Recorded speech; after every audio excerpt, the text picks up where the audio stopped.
Мартин Иден, екінші тарау. Асханаға баруда қиямет екен. Мартин бірдеңесін қағып кетем бе деп, жолындағы жыпырлаған нәрсенің бәріне секунд сайын сестене қарап, кібіртіктеп, әлсін-әлі кідіріп, сүрініп жөтелумен болды. Асханаға аман есен жете алсам болар еді деп зәресі қалған жоқ. Ақыры қыздың қасына барып отырды-ау. Стол үстінде пышақ пен шанышқы тым көп екен. Осының бір ши шығарып алатындай есі етіп көз алмай қарап отыр. Ақыры жарқыраған көп заттан көзі бұлдырады. Бұлдыр бірте-бірте көрініске айналып, көзіне матрос көбірегі елестеді. Міне, ол жолдастарымен бірге тұздаған етті бәкісімен турап, немесе қолымен жұлмалап жеп, қою бұршақ көжені бәрі бір ыдыстан майысқан қалайы қасықпен ұрттап отыр. Мұрнына борсыған еттің иісі келді. Құлағына матростардың сылп-сылп тамақ жегені, кеменің сықыры естілді. Біз тамақтыра шошқаша жейді екенбіз-ау. Жарайды, бұл жерде абай болармын. Ас ішкенде ысылдап пысылдамауым керек қой. Бұл есте болсын, деп ойлады. Сонсын қасындағыларды айнала шолып өтті. Қарсы алдында Артур мен оның інісі Норман отыр. Сірә, қыздың ағалары болар деп ойлады да іші жылып кетті. Бұл үйдің жандары бірін-бірі қандай қадірлейді. Руфьтің шешесін қарсы алғаны, екеуінің сүйіскені, құшақтасып қасына келгені есіне түсті. Өзінің туып өскен ортасында ата-ана мен баланың арасында мұндай елжіресу деген дәстүр емес. Бұл да бір жаңалық, тегдарлар табының әдептілігіне, нәзіктілігіне дәлел. Мынау жаңа көрген жат дүниенің тамашасы. Бұл оған үлкен әсер етті. Әбден риза болып жүрегі елжіреп кетті. Мартин ғұмыр бойы сүйіспеншілікке ынтызар жан еді. Оның аңсағаны да, арманы да сүйіспеншілік. Бірақ бұл кезге дейін махаббат бұйырмай, үнемі жалғыздықпен күн кешіп, қатыбас, қатал болып кетуі рас. Тіпті жаны махаббат тілейтін еш уақытта елеген емес. Қазір де сезіп отырған жоқ. Тек мына кісілердің жылы мейір, жарастық белгілерін көріп, көңілі толқып, міне нағыз сыпайыгершілік, адамгершілік осы деп ойлады. Мартин мистер Морздың болмағанына қуанды. Руфьпен, оның шешесімен, ағасы Норманмен танысқаны да жетер.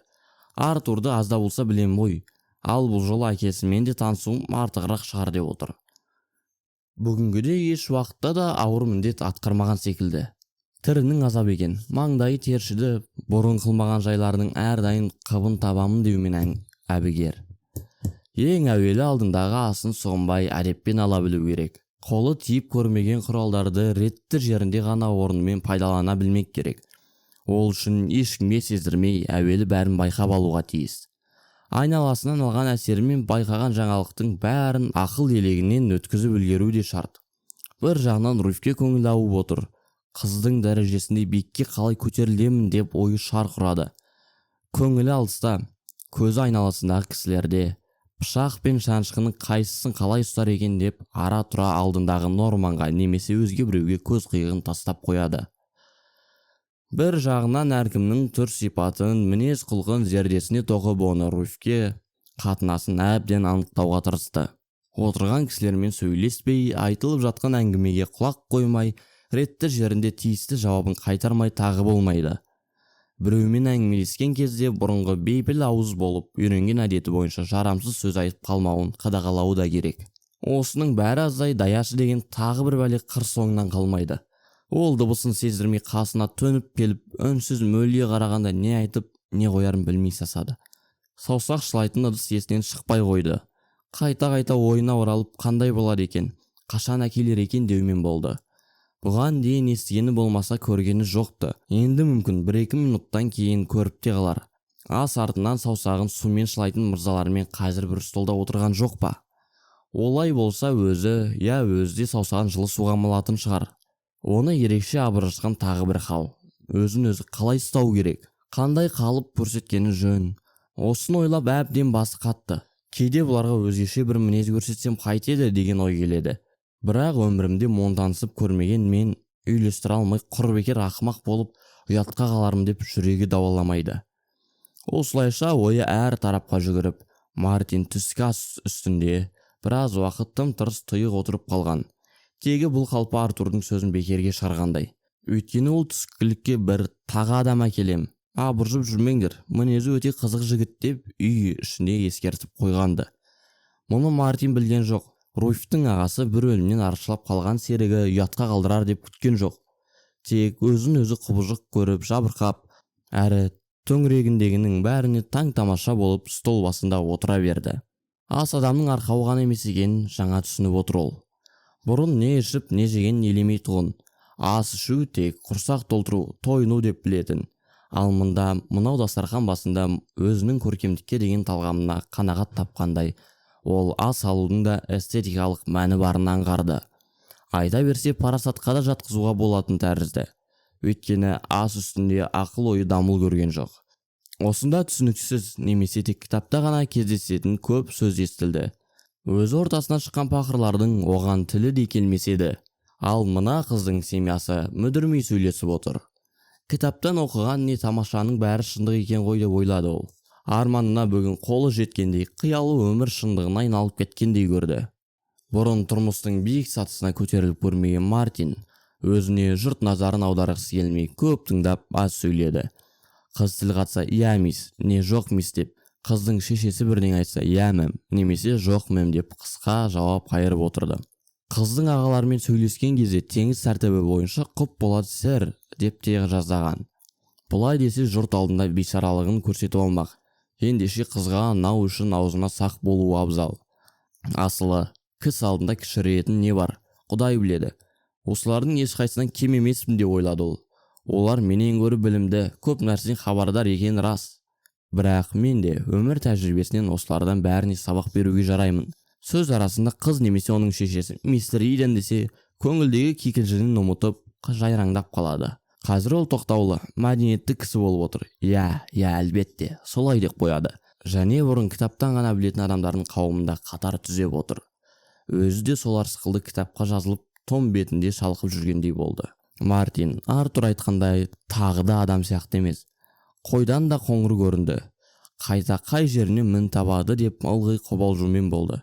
Тек сыр бергісі келмей аузын сараң ұстағаны болмаса, ол сондайлық момын, ынжық күйкікс емес. Жүріс-тұрысы секілді сөйлеген сөзі де оғаш. Минут сайын мүдіріп, күмілжіп, әр елдің тілімен шұбарланған сөз қорынан лайықты сөз таба алмай, тапса дұрыстап айтып бере алмай, айтса ерсі көріне ме, немесе түсініксіз болып жүре ме деп жүрексінумен болды. Тілі күрмеліп, ойындағы пікірін, көрген білгенін айтып бере алмағанына қынжылды. Қатырған жағасының қылғындырғаны сықылды. Тіл қысқалығы да еркін сөйлетпей, аузын буып отыр. Осылай тұншығып отыра беруге төзе алатын емес. Шарқ ұрған қиялы мен ой сезімі ішін өртеп, белгілі бір сөз бейнесіне келуге асықты. Осылай алағызып отырғанда аузынан үйреншікті бір сөздің қалай шығып кеткенін абайламай қалды. Ту сыртында ебелек қаққан даяшы бір асты қайта-қайта алдына тықпалай бергесін оны ысырып жіберіп, «Пау!» деп қысқаша қайырып тастады оны. Бағанадан бері аңдып отқан жұрт кенет тына қалысты. Даяшы табалаған адамдай жыртаң етті. Мартин біреу төбесіне ұрғандай секейде қалды. Бірақ өзін өзі тез билеп, бұл канакалық аты болды, жетер деген мағынада. Абайсызда аузымнан шығып кетіпті, деді. Руфьтің қолына таңдана қарап отырғанын байқап, таяуда тынық мұхит арқылы почта таситын бір пароходпен келген едім, деді ол тағы да. Кемеміз жолда кешігіп қалып, Пюджет шығанағында порттарда жанталасып жүк тиеуге тура келген. Тегі сонда мынау қолдарым жырым-жырым болып қалған ғой. Мен оныңызға қарап отырған жоқпын, деді қыз жалма-жан. Мынау балуан денеңізге қарағанда қолыңыз тым нәзік екен. Соған қарап отырмын. Тағы бір кемістігін бетіне басқандай жігіт қызарып кетті.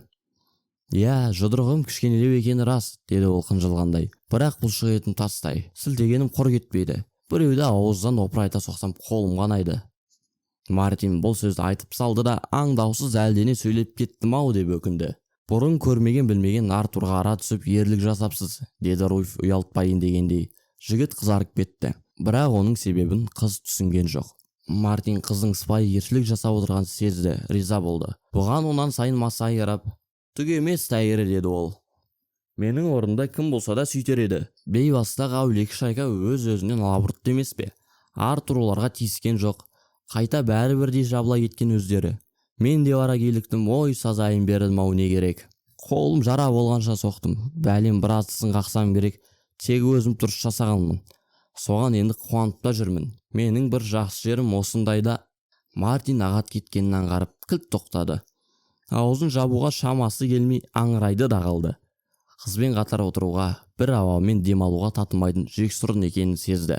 Оның абдырап қалғанын байқаған Артур сөзін дереу өліп әкеттіре, паромда болған оқиғаны бастан аяқ тағы баяндады.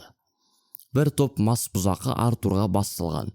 Мартин Иден оған болысып бұзақыларымен қыран жақпан болған. Осы әңгіме үстінде мақтаулы жігіт оқиғаның бас қаһарман қабағын қарсы жауып, аңғал соқтығына ызаланып отырды. Қадырмен кісілер алдында қайтерін білмей бұрынғыдан бетер қысылды, ойға қалды. Мыналарға қылығымның бәрі ерсі, өзімде жат, сөзімде жат. Бұл күмәнсіз. Ендеше еліктеуім керек пе? Жоқ, ешкім беліктей алмаймын. Расында да мәймөңкелеу, екіжүзді көріну оның әдетінде болмаған нәрсе. Ондайға ары бармайды. Мейлі, тәуекел деп ойлады ол. Өз ауаныма өшейін, әзірше мырзалардан көру сұлу сөзге шорқақ екенім рас. Жүре бара жетіліп кетемін ғой. Қазір үн-түн жоқ отыра беруге болмас. Сөйлеу керек, әрине, ел құлағын елеңдете бермеу үшін сыпайы, жұмсақ сөйлеуге тиіс. Жұрт білмегенді біліп, түсінбегенді түсініп отыр деп жалғанға жормасын. Сондықтан ағайынды екі жігіт университет жайын сөз ете отырып, трик деген сөзді қайта-қайта айта бергенсің, Мартин Иден. Трик деген немене? Деп сұрап қойды. Тригонометрия деген сөз деді оған Норман. Жоғары математиканың бір саласы. Ал математика дегенше? Жұрттың бәрі Норманға қарап күлді. Ол математика, айталық арифметика деген сөз. Мартин Иден басын шұлғыды. Ғылымның шетсіз шеңберіне көзі түсіп кетіп, қол тигендей болды. Оның ұшқыр қиялы осы дерексіз ұғымды нақты бейнеге келтірді. Миындағы алхимиялық амал тригонометрия мен математиканы және осы сөздер арқылы бейнеленген жалпы білім саласын табиғат көрінісіне айналдырды. Көзіне жасыл желектер мен орман алаңқасы елестеді. Жапырақ арасынан күн нұры төгіледі, біресе өрмектің жібіндей селдірейді. Осының бәрі үлбіреген қырмызы перде жамылған, перденің ар жағында керемет кең дүние, ғажайып романтика дүниесі жатыр. Ерлік іс жасауға еркіншілік беретін, ой қиял мен арманға өріс беретін кеңшілік сонда. Талапты жауынгерлердің жаулап алуына жетерлік мол дүние сонда. Тағы бір ой қосарланды. Соның бәрін кім үшін жаулап алмақ? Әлбетте, алдында отырған лала гүлдей аяулы ару үшін.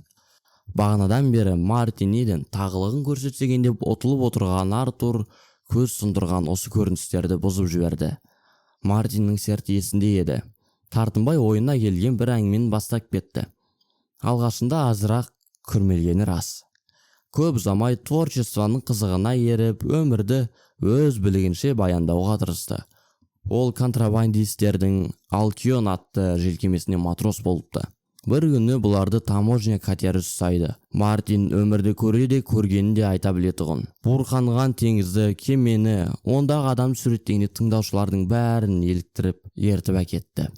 Сезімтал нағыз суреткерге тән шеберлікпен оқиғаның алуан қилы құбылысы мен бұлтарысының ең қызығын, әсерлісін танып, таңдап алып жарығы мол, бояуы қанық, қимыл қозғалысы қауыр сурет жасады. Өзіне ғана тән шешендігімен, шабытымен, құдіретімен жұртты баулап әкетті. Кейбір сорақы өмір шындығы, сөз тіркестері тыңдаушының құлағына қатқылдау тигенімен, әңгіменің дөрекі жері сұлулықпен, қайғылы халдер күлдіргі сөзбен, өткір тілді теңізшілердің әзіл-оспағымен араласып, үйлесіп жатты. Мартин сөйлеп отырғанда Руфь оған таңырқай қарады. Жігіт қызуы жанына жылы тиді. Көп жылдан бері өзіне осындай жылы мейір жетіспей келгенін сезді. Жанартаудай жігері тасып төгілген мынау дені сау, денесі палуан албырт жасқа асыла кеткісі келді. Бірақ бұла сезімге бой бермей әзер отыр. Бір жағынан жігіттен жерінері де. Оның күс-күс қолдарынан, қолдың терісі мен жарақ жұрғына сіңіп кеткен тұрмыстың тосабы мен кірінен, тырсиған тастай бұлшық еттерінен, жағасыға жаған мойнынан, доғал мінезінен кірпідей жиырылады. Әрбір дөрекі сөзді құлағына, әрбір тұрпай әдет сезіміне түрпідей тиеді. Дегенмен қыз ойынша, жігітте еріксіз артатын бір сиқырлы күш бар. Санасына берік, ұялаған бұрынғы түсінігі бытыса бастағандай. Мартиннің романтикалық қызық өмірі, қыздың дағдылы, шартты ұғымын бекерге шығарғандай. Жігіттің күлкісін, қауіп-қатер туралы кекесінің естігенде оған әмірдің өзі бір қиынсыз қызық ермек секілді қаласа қынжылмай-ақ біреуге бере салатын ойыншық сықылды көрініп кетті. Үш күн, кәнеки, Сен дағы өмірді ермей кет, азырақ алданып көр, еркелеп асыла кет мына жігітке. Зауқың соқса мойнынан қысып-қысып құшақта дегендей болды. Бұл желік жеңіл сезім қорқытайын деді. Өзінің тазалығын, мәдениеттілігін, жігіттен өзге артықшылығын есіне алып барып беркінді. Бірақ алданыш таба алған жоқ. Айналасына қараса, бәрі де әңгімен қызыға тыңдап отыр екен. Бірақ шешесінің көзінде бір үрей бар. Я, бәсе мынау қараңғылық дүниесінен келген келімсек әзәзіл ғой. Оның шешесі де аңғарыпты. Руфь қашаннан шешесі не айтса соған бейілді. Мартиннің жалыны енді өртемейтін болды. Қыздың көңіліндегі қобалжуы саябырлады. Түскі астан кейін қыз жігітті қасына алып рояль ойнады. Ондағы бұлдыр ниеті жігітке екеуінің арасындағы зор айырмашылықты аңғарту еді. Қыз саусағының күмбірі Мартинді мас қылды. Төбесіне жасыл түскендей болды. Жойқын күш жеңгенімен жан дүниесін тәтті тебірентті де Руфьке ол сұқтана қарады. Қыз сықылды, бұған да екеуінің арасындағы терең ор кеңейе түскендей көрінді. Бірақ жігіттің ер көңілі сол ордан өтемін деп өршелене түскендей. Албырт жас, әсіресе сай сүйекті сырқыратқан музыка ойнап тұрғанда алдымда әлдебір тосқауыл бар деп, ұзақты еш соған үңіле қарап отыра берсін бе? Музыка әрқашанда асау шараптай сезімін қозғап, алағызған қиялдың аспанға алып ұшар еді. Өзіне құдды қанат бітіргендей болатын. Өмірдің сұрғылт тұманы сейіліп, көз алдында қызықты сұлу дүние жарқырайтын. Әрине, ол Руфьтің ойын ұққан жоқ. Тек оның ойнаған музыкасы бұрын матростар кешінде естіп жүрген қинауы қашқан ескі пианиноның немесе Керней оркестрінің құлақ тұндырған ащы шыңғырығына ұқсамайтыны анық. Бұл тәрізді музыка туралы кітаптан оқығаны да бар. Сондықтан үйреншікті биырғағын естімегенімен Руфьтің ойнағандарын да ұнатты. Ара-тұра осы музыканың ырғағына ілесіп, мәнерін аңғарғандай болды. Көз алдында толқыған образдарды музыка толқынына үйлестіруге тырысады. Бірақ көп ұзамай екеуі екі жаққа тартып, быж-тыж болып бытырайды да кетеді. Аспандаған қиялы топшысы қайырылған құстай құлап түседі. Бірде Мартинге осы қыз келеме жылып отырған жоқ па деген ой келді. Себебі құлағына өшпенден естілгендей болды. Алайда клавишті қайта-қайта ұрған қыз саусақтарының не айтпақ болатынын түсінген жоқ. Бұл ойын лайықсыз, әдепсіз көріп музыканы беріле тыңдауға тырысты. Міне, музыканың жан тербеткен сазы бірте-бірте билеп әкетті. Аспанға алып ұшты, тәні рухқа айналды. Көз алдында күн нұры құлпырды. Бәрі ұмытылды. Көптен көксеп жүрген белгісіз ғажайып дүниенің биігінде шарықтады. Танитын, танымайтын көріністер араласып, жарқыраған ой шытырманы көз алдынан кетпей қойды. Ол жері ыссы белгісіз бір елдердің гаванына барып, дерегін ешкім білмейтін тағы тайпалардың қонысында болды. Халқы өріп жүрген қотандарын араларды. Теңіз төрінде түн тымырсығында тәтті ауасын талай сімірген оңтүстік аралдардың жұпар иісі келді. Төбесіне пальма ағаштарынан үкі қадаған маржан рифтері көгілдір мұхиттың қиырынан біресе көрінеді, біресе бұлдырап жоқ болып кетеді. Өзі аралдар арасында тропиктің ұзақ күндерінде бұрынғысынша пассатпен арпаласып жүргендей көрінеді. Көріністер қиялдай зымырап өтіп жатыр. Біресе ол күн күйдірген шаңытқан Аризона шөлінде ат ойнатып, айғай салып шауып келеді. Енді бір сәтте ыссы ауасы сағымдай толқыған Калифорнияның ажал аңғарындағы мүлгіген ақ молаларды көреді. Немесе зәулім биік мұз таулары күмістей күнге шағылысқан мұзда мұхит бетінде салқын толқындарды ескегімен ұрып келеді. Біресе маржан аралында құрма ағашының саясында жатып жағаға соққан толқындардың бір қалыпты гүрілдеген, пысылдаған тынысына құлақ тігеді. Әне, бір кезде апатқа ұшыраған ескі кеменің су шығарып тастаған қаңқасын сүйреңдеген жасыл жалын жалап отыр. Осы сиқырлы сәуленің жарығымен әлде біреулер әншілердің түнгі сарынына Гавайя гитарасының сыңғыр күңгіріне, тамтаманың дабыр дүбіріне қосылып, гулу биін билейді. Тамылжыған тропик күні, жырақта жұлдызды аспан фонында қараңдаған жанартау. Әуеде қалықтаған жарығай көкжиегінде жарқыраған оңтүстік крест жұлдыздары. Мартиннің өзі эол арфасына айналып кетті десе болар еді.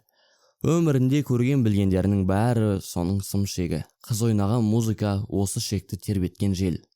Сым шек, трел қағып, Өткен кеткенді есіне түсіреді, арман қиялын қозғайды. Ол музыканы жай сезіп қана қойған жоқ. Оның түйсігі әрбір түсінігі белгілі түрде бояуға айналып, әлдеқандай хикметтің күшімен образ туғызады. Қазіргісі болашағы бір тұтас тұлғаға айналды. Өзі таңғажайып ыссы, кең дүниеде еркін жүр. Қарап жүрген жоқ, қыз үшін айтып жеткісіз ерлік жасайды. Міне, қызға қолы жетті. Қасында қатарласып отыр. Оны емденіп, құшақтап, қиял дүниесінде өзімен бірге алып ұшты. Руфь жігітке бұрылып қараған еді. Көркінен көңіліндегісін танығандай болды. Ол мүлде өзге адам сияқты болып кетіпті. Жарқ-жұрқ еткен үлкен көздері саздың пердесінен әрі өтіп, жанды өмір тіршілігінің қан тамыр қалай соғып тұрғанын естігендей, қиялдың ақылға сыймастай алып елесін анық көріп отырғандай. Қыз таң қалды. Жаңа ғана қасында тұрған дөкір, орашолақ, оралымсыз жігіт ғайып болып кеткендей көрінді. Үстіндегі олпы-солпы киімі, жара-жара қолдары, күн қаққан беті өзгермеген рас. Бірақ осының бәрі енді сырт көрініс түрменің торы тәрізді. Қыз сол тор ішіндегі мылқау, дәрменсіз ұлы жан дүниесін сезеді. Көңілін қобалжытқан сезімін айтып жеткізерлік сөз таба алмады ол. Осының бәрін Руфь кірпік қаққанша көріп үлгерген. Ебедейсіз, ерсіз жігіт заматта бұрынғы қалпына қайта келді. Бәсе, қиял екен деп күлді қыз. Бірақ әсері тез тарқаған жоқ. Мартин өз-өзінен қорашысанып, қоштасу үшін қасына келгенде қыз Суинбернің бір томын оған қоса Браунингтің тағы бір томын берді. Осы тұста оның ағылшын әдебиеті курсынан Браунингіні оқып жүрген кезі. Қасына келіп рахмет айтып дабырлап тұрған Мартин бала сияқты еді. Қыз апасындай аяп кетті оны. Дөрекі жігіт, торға түскен жан, өзіне ерекше сұқтана қарап, әрі елжіреткен, әрі сескендірген еркек есінен шығып кетті. Алдында тұрған бір бала. Бала қожыр-қожыр тастай қатты қолмен қолын қысып пұтыға сөйледі. Бүгінгі сәт өмірімдегі ең бір тамаша күнім болды. Мұндайға мен үйренбеген адаммын, дейді ол сасқалақтап жан-жағына қарап. Мынадай кісілермен мынандай үйде бірге отырып бойым үйренбеген. Осының бәрі мен үшін жаңалық, ұнайды. Тағы да келіп тұрыңыз, деді қыз ағалармен қоштасып жатқан жігітке. Мартин кепкасын баса киіп табалдырыққа тарс етіп бір сүрініп шыға жөнелді. Ал айтшы ғане, ұнады ма саған, деді Артур. Өте қызық екен өзі. Біз үшін мұндайлар таза ауа, салқын самал сияқты. Нешеде екен жасы? 20-дан 21-ге қарайды. Бағана сұрап білгем. Бұрын мұншама жас болар деп ойлаған жоқ едім. Демек, мен 3 жас үлкенмін ғой онан, деген ой келді қызға жатар алдында жақсы тілек айтып, ағаларымен сүйісіп жатқанда.